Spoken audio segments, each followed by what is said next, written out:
तो हेलो मेरे प्यारे साथियों। तो साथियों, क्या आप भी कक्षा 10वीं के छात्र हैं और 2027 में बोर्ड एग्जाम देने वाले हैं? तो यह वीडियो आपके लिए बहुत ही महत्वपूर्ण है, क्योंकि आज की इस वीडियो में हम देखने वाले हैं क्लास 10th साइंस के 50 बीवीआई ऑब्जेक्टिव क्वेश्चंस, जो कि 2027 एग्जाम के लिए बहुत ही महत्वपूर्ण है। तो चलिए बिना विलंब के करते हैं क्लास को प्रारंभ। तो साथियों, उससे पहले आपको इन 50% में से आप लोग कितना अपने मन से कर पाते हैं, इसका जवाब जो है लास्ट में अपना स्कोर लिख के ही जाएंगे। बाकी चलिए शुरू करते हैं। उससे पहले अगर आप मेरे चैनल पर नए तो चैनल को सब्सक्राइब कर लेंगे और वीडियो को लाइक जरूर करेंगे। चलिए शुरू करते हैं। तो पहला प्रश्न है हमारा कि तो पहला प्रश्न है हमारा कि घरेलू गैस एलपीजी का मुख्य अवयव क्या है? तो घरेलू गैस में जो एलपीजी का यानी कि लिक्विड पेट्रोलियम गैस का मुख्य अवयव क्या है? मीथेन, ब्यूटेन, एथेन, ब्यूटेन या हाइड्रोजन। तो यहाँ पे घरेलू एलपीजी में जो है ना, उसका मुख्य अवयव क्या है? तो ब्यूटेन है। तो यहाँ पे सी आप लोग का बिल्कुल सही हो जाएगा प्यारे साथियों।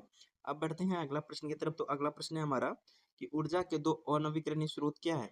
तो ऊर्जा के अनवीकरणीय स्रोत बता रहा है। तो यहाँ पे सौर ऊर्जा और पवन ऊर्जा, कोयला और पेट्रोलियम, और जल एवं वायु, बायोगैस और सौर। देखिए सुनिए, नवीकरण मतलब हो गया जो नहीं खत्म हो, और नवीकरण मतलब जो खत्म हो। नवीकरण कैसे होता है? नौ से स्टार्ट होता है, तो नहीं खत्म हो। उसे अनवीकरण मतलब जो खत्म हो जाए। तो यहाँ पे दो अवयव क्या हो जाएंगे? दो स्रोत क्या हो जाएंगे? कोयला और पेट्रोलियम, जो कि खत्म होंगे। तो यहाँ पे करेक्ट जवाब का ऑप्शन नंबर बी हो जाएगा, बिल्कुल सही जवाब। अब बढ़ते हैं अगला प्रश्न की तरफ। तो अगला प्रश्न है हमारा कि सामान्य नेत्र की लेंथ, समान नेत्र के लिए दूरबिंदु है, समान नेत्र के लिए दूरबिंदु कितना होता है? 25 सेंटीमीटर, 50 सेंटीमीटर, 1 मीटर या फिर अनंत? फटाफट बताइएगा आप लोग। तो यहाँ पे आप लोगों का करेक्ट जवाब हो जाएगा, समान नेत्र के लिए दूरबिंदु होती है तो यह जो है ना आपका अनंत होती है। तो यहाँ पे डी आप लोग का बिल्कुल सही जवाब हो जाएगा। अब बढ़ते हैं अगला प्रश्न की तरफ। तो अगला प्रश्न है हमारा, किस रंग का तरंग दैर्घ्य अधिकतम होता है? तो किस रंग का तरंग दैर्घ्य अधिकतम होता है? तो आप लोग याद रख लीजिएगा कि लाल रंग का तरंग दैर्घ्य सबसे अधिक होता है। तो यहाँ पे डी आप लोग का बिल्कुल सही जवाब हो जाएगा। अब बढ़ते हैं अगला प्रश्न की तरफ। तो अगला प्रश्न है हमारा कि खतरे के संकेत में किस रंग का उपयोग होता है? तो खतरे के संकेत में किस रंग का उपयोग होता है? तो आप लोग याद रख लीजिएगा प्यारे साथियों, खतरे के संकेत में जो लाल रंग का उपयोग होता है। तो यहाँ पे सी आप लोग का बिल्कुल सही जवाब हो जाएगा। अब बढ़ते हैं अगला प्रश्न की तरफ। तो अगला प्रश्न है हमारा कि किसी लेंस द्वारा उत्पन्न आवर्धन का मात्रक क्या होता है? तो किसी लेंस द्वारा जो उत्पन्न आवर्धन का मात्रक क्या होता है? तो इसका जो कोई मात्रक नहीं होता है। लेंस का आवर्धन क्षमता का मात्रक आवर्धन का मात्रक नहीं होता है। अब बढ़ते हैं अगला प्रश्न की तरफ। तो अगला प्रश्न है हमारा कि दांतों को साफ करने के लिए दंतमंजन प्राय होता है। सुनिए, दांतों को साफ करने के लिए दंतमंजन प्राय क्या होता है? तो वह जो है ना क्षारीय होता है। करेक्ट जवाब का ऑप्शन नंबर तो बेस होता है। तो करेक्ट जवाब क्या हो जाएगा आपका? ऑप्शन नंबर ये हो जाएगा, बिल्कुल सही जवाब। अब बढ़ते हैं अगला प्रश्न की तरफ। अगला प्रश्न है हमारा कि विद्युत आवेश का एसआई मात्रक है। तो विद्युत आवेश का एसआई मात्रक क्या होता है? आवेश का एसआई मात्रक क्या होता है?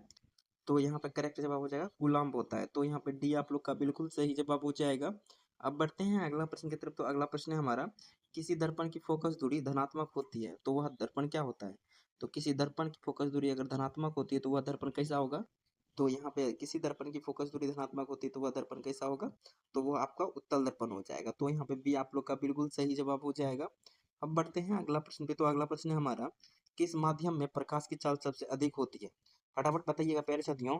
आप लोग चैट सेक्शन में जवाब दीजिएगा, किस माध्यम में जो है प्रकाश की चाल अधिकतम होती है? तो यहाँ पे आप लोग का करेक्ट जवाब हो जाएगा, निर्वात में जो है प्रकाश की चाल अधिकतम होती है। तो यहाँ पे डी आप लोग का बिल्कुल सही जवाब हो जाएगा।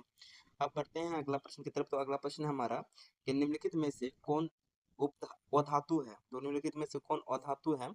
तांबा, लोहा, कार्बन या चांदी? फटाफट बताइएगा।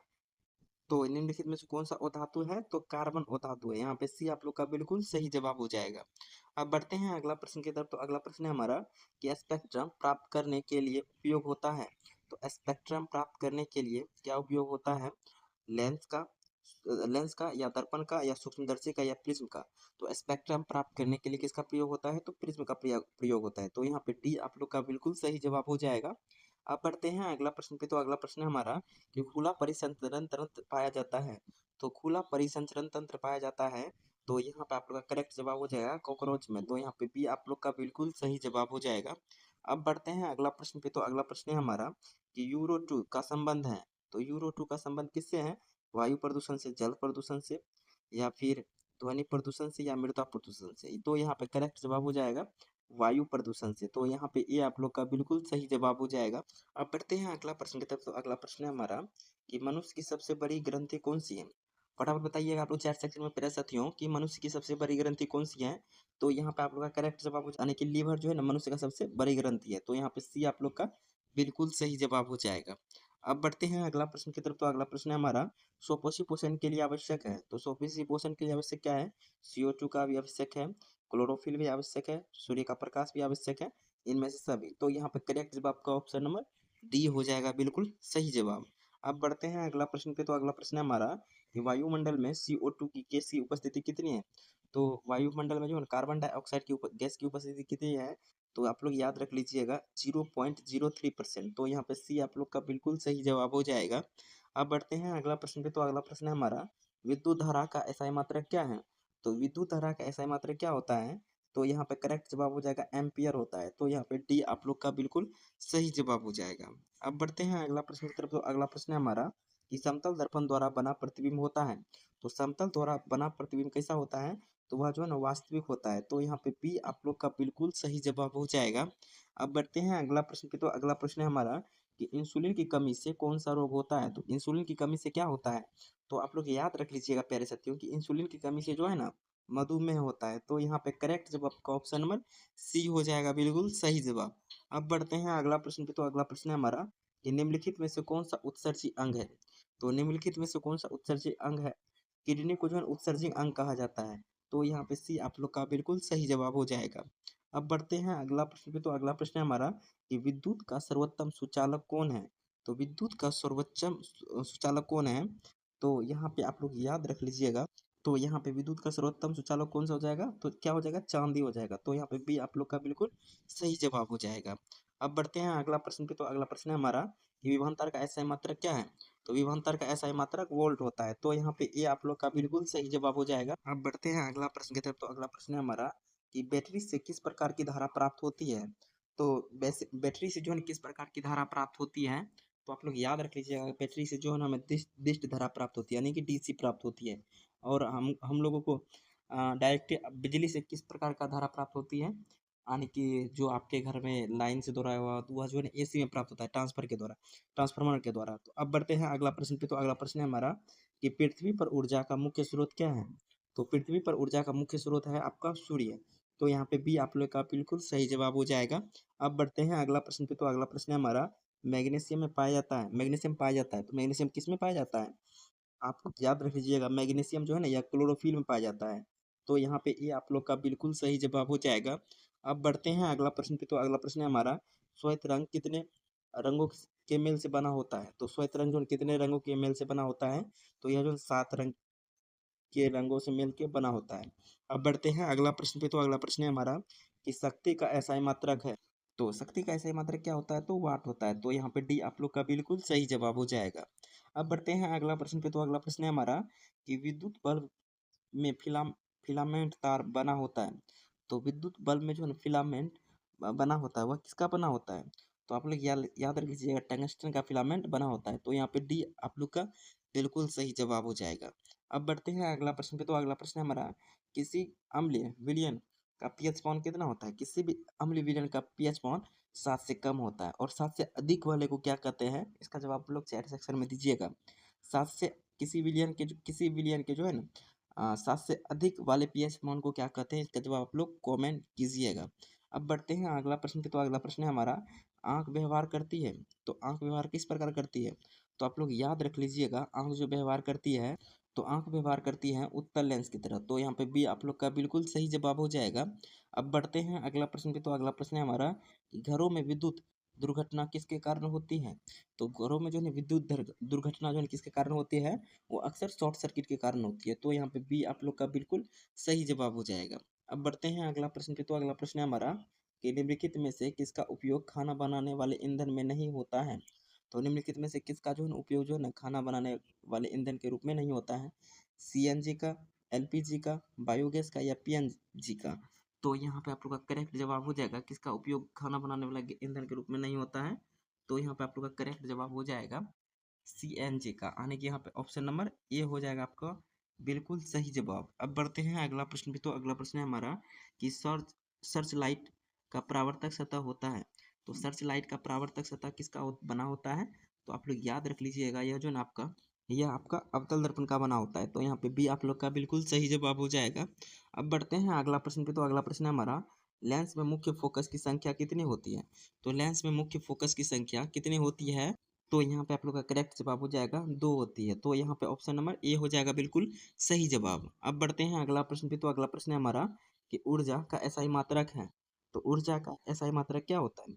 तो ऊर्जा का एसआई मात्रक जूल होता है। तो यहाँ पे करेक्ट जवाब का ऑप्शन नंबर बी हो जाएगा बिल्कुल सही जवाब। अब बढ़ते हैं अगला प्रश्न पे। तो अगला प्रश्न है हमारा विद्युत धारा उत्पन्न करने वाले युक्ति को कहते हैं। तो विद्युत धारा उत्पन्न करने वाले युक्ति को क्या कहते हैं? जनित्र कहते हैं। तो यहाँ पे ये आप लोग का बिल्कुल सही जवाब हो जाएगा। अब बढ़ते हैं अगला प्रश्न की तरफ। तो अगला प्रश्न है हमारा कि अपघटक का उदाहरण है। तो अपघटक का उदाहरण क्या हो जाएगा? तो इनमें से अपघटक का उदाहरण आप लोग याद रख लीजिएगा कवक होते हैं। तो यहाँ पे ये आप लोग का बिल्कुल सही जवाब हो जाएगा। अब बढ़ते हैं अगला प्रश्न की तरफ। तो अगला प्रश्न है हमारा कि एकलिंगी पुष्प का उदाहरण है। तो इनमें से कौन सा एकलिंगी पुष्प का उदाहरण है? तो आप लोग याद रख लीजिएगा पपीता जो है वह एकलिंगी पुष्प का उदाहरण है। अब बढ़ते हैं अगला प्रश्न की तरफ। तो अगला प्रश्न है हमारा कि आहार नाल का सबसे लंबा भाग है। तो आहार नाल का सबसे लंबा भाग क्या होगा? आमाशय होगा या फिर बड़ी आंत या फिर छोटी आंत या फिर ग्रसनी। तो आप लोग याद रख लीजिएगा कि आहार नाल का सबसे लंबा भाग कौन होता है? तो यहाँ पे आप लोग का करेक्ट जवाब हो जाएगा। तो यहाँ पे करेक्ट जवाब हो जाएगा आहार नाल का सबसे लंबा भाग कौन होता है?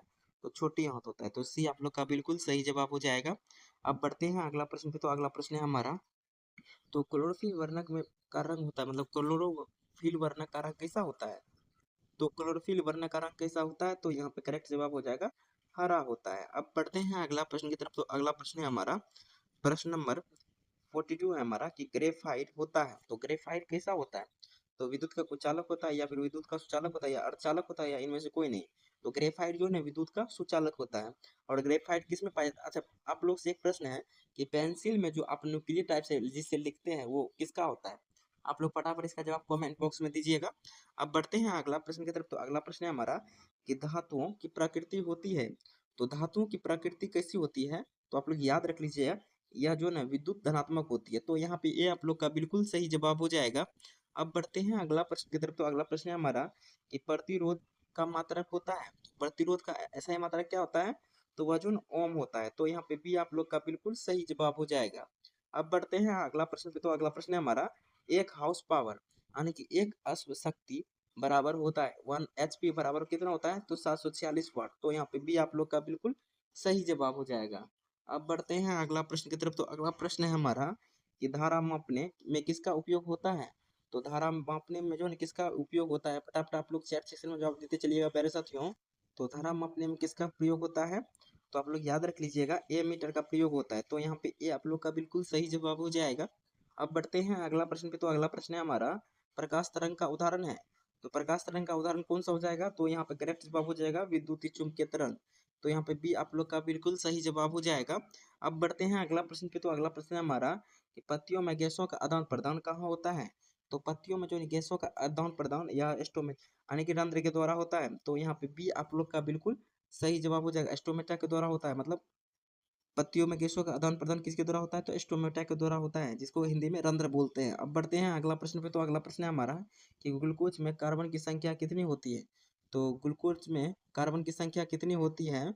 तो आप लोग याद रख लीजिएगा ग्लूकोज का फॉर्मूला, रासायनिक फॉर्मूला क्या होता है? C6H12O6 ये होती है, ठीक है ना। तो यहाँ पे कार्बन की संख्या कितनी है? तो 6 है। तो यहाँ पे डी आप लोग का बिल्कुल सही जवाब हो जाएगा। अब बढ़ते हैं अगला प्रश्न में, जो कि इस क्लास का लास्ट प्रश्न है कि किस दर्पण से वस्तु का प्रतिबिंब बड़ा बनता है? तो किस दर्पण से जो वस्तु का प्रतिबिंब बनता है? फटाफट बताइएगा आप लोग। तो किस दर्पण से जो वस्तु का प्रतिबिंब बड़ा बनता है? तो यहाँ पे करेक्ट जवाब हो जाएगा अवतल दर्पण से। तो यहाँ पे भी आप लोग का बिल्कुल सही जवाब हो जाएगा। तो प्यारे साथियों यही था इस क्लास का लास्ट प्रश्न। आप लोग बताइएगा अपने मन से कि 50 में से आप लोग कितना सही कर पाए हैं। इसका स्कोर आप लोग कमेंट बॉक्स में लिख के जाएंगे। बाकी अगर वीडियो अच्छी लगी तो वीडियो को लाइक कर देंगे, अगर चैनल पर नहीं तो चैनल को सब्सक्राइब कर देंगे। तो मिलते हैं फिर से इसी प्रकार वीवीआई प्रश्न को लेकर।